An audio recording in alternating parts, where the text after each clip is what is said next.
You kind of touched on this earlier, but what are your top takeaways from your materials launch call?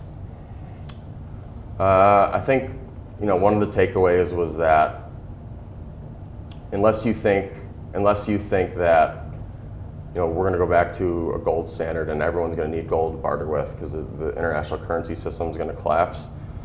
Gold is a rock. It's like copper. It's a rock. People dig. It's funny. We had a quote in there from Warren Buffett. People dig gold out of the ground, transport it somewhere else, and they have a bunch of people. Then they put it under the ground again. Have a bunch of people guard it. And I think the point was there's been a ton of deflation. The materials sector is already getting crushed.